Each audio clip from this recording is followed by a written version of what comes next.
talk about something else, one of my favorite things, and this is Wescott. Wescott makes lighting products. Most of you guys probably heard about Wescott.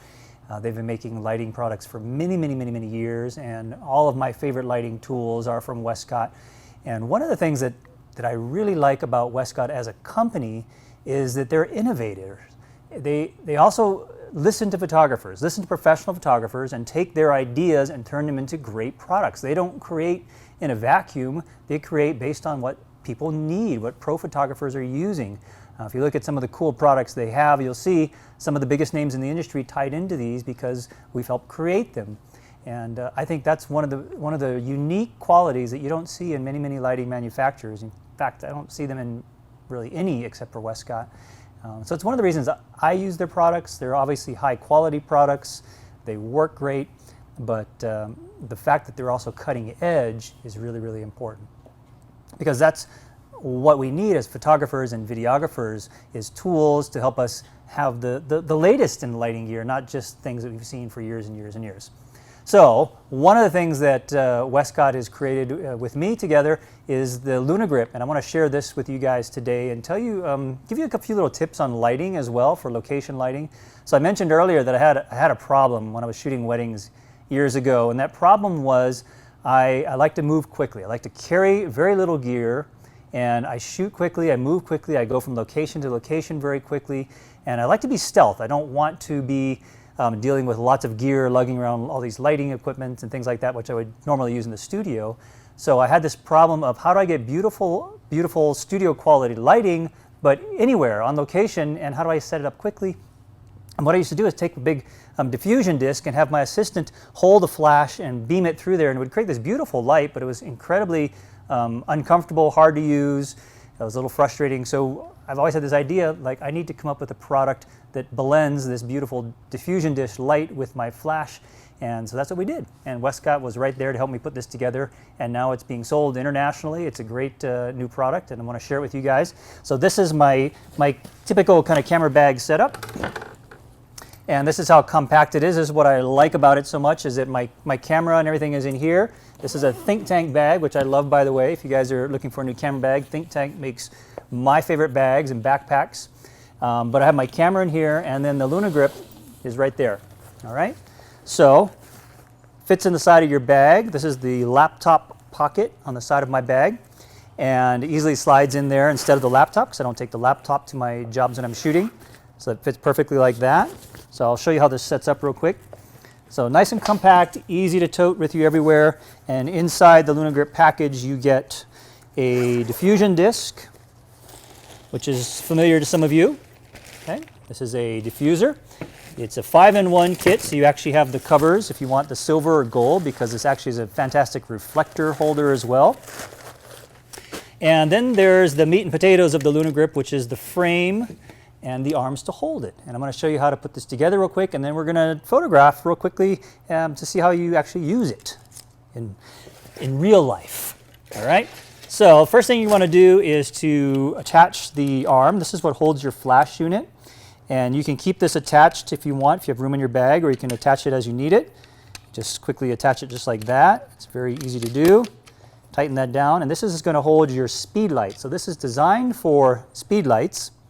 But you can, of course, put any sort of compact-ish flash, as long as the head will fit through this window right here on the front.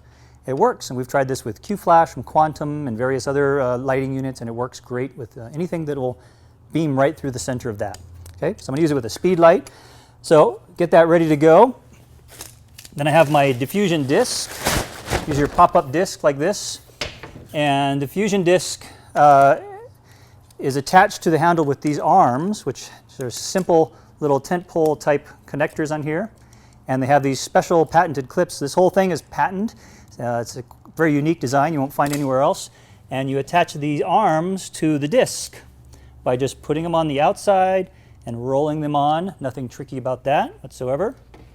And I put one at equidistant around the disc itself, and then once the arms are on, we attach it to the actual ring.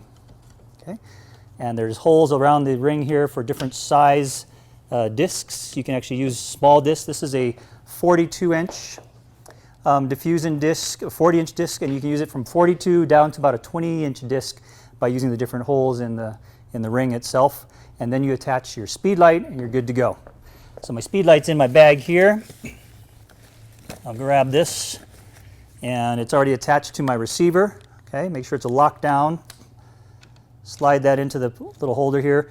Make sure to lock down the rings on your speed light as well as the twist lock on the side here to make sure it's secured, and then you're good to go. Now we're going to bring in a model here and do some photographing. Okay, we're ready to shoot. I've got a model. Jordan's going to help us out here. And one of the cool things about Luna Grip is you can use it in studio, you can use it outdoors on location as your main or your fill light. It can mount to a light stand if you'd like to. It does have a mount on the bottom of it, so it can go right into a light stand. But generally I use it handheld because you can stay light and mobile and move around from spot to spot really quick, which is kind of why it was designed in the first place.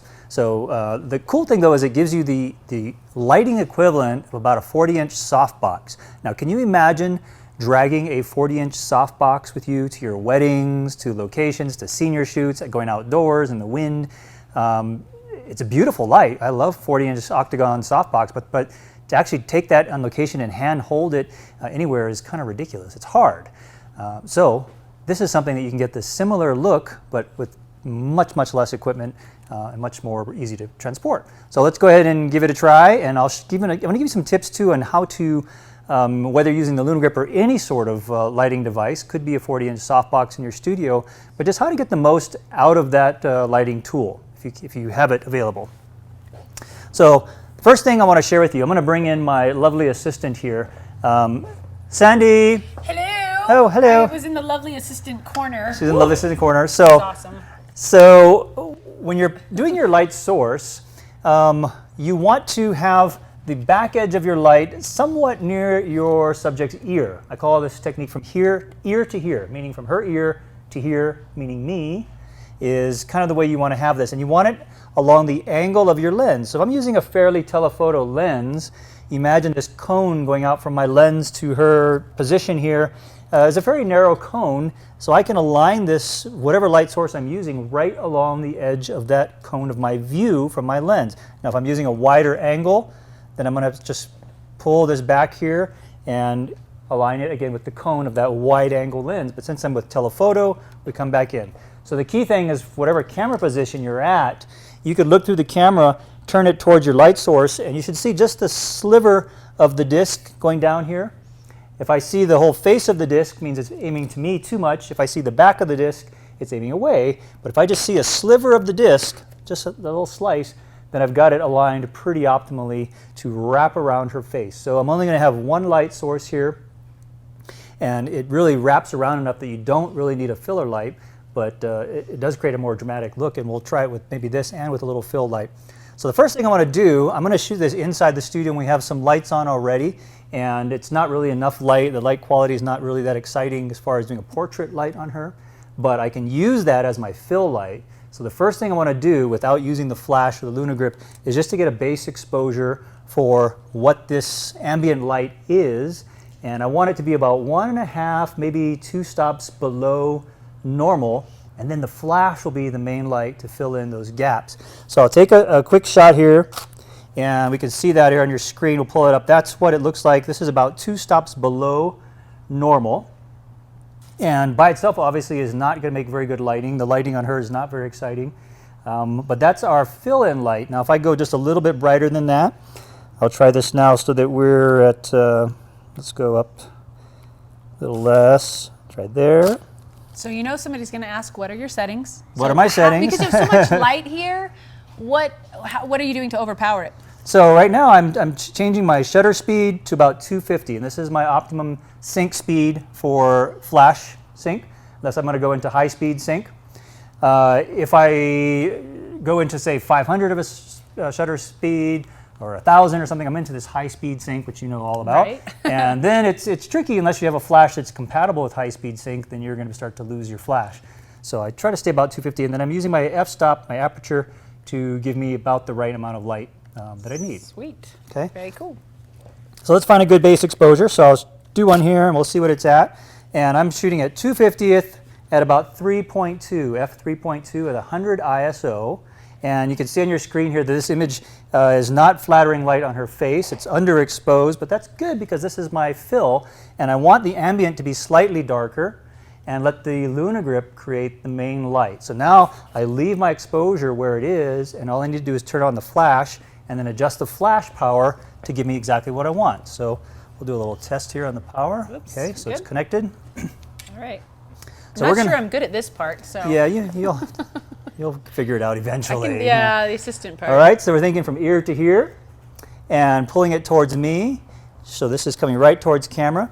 And then, good, Jordan, you'll lift your chin just a little bit there.